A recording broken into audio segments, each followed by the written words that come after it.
So this is part 2 of the breadboard Arduino build. Just really to prove that it works like a regular Arduino. To the circuit I've added an FSR on chip pin 28, which corresponds to analog input number 5, and then I've got one side going to ground here, one side of the FSR going to ground, and the other side going to 5 volts.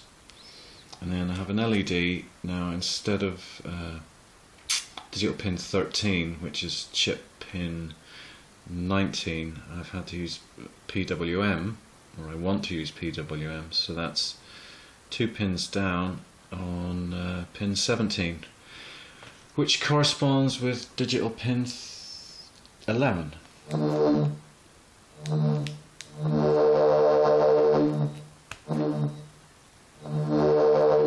And just a little fat synth in max. And visual, tactile and oral feedback for under 20 quid anyway.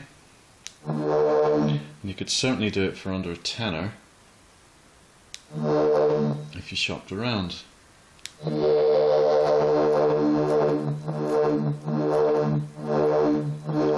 At the end of the video I'll put up a circuit diagram or a fritzing diagram of the bare bones Arduino. And you can connect up any sensors you like for input and output. And I'm going to sit here all afternoon and do that.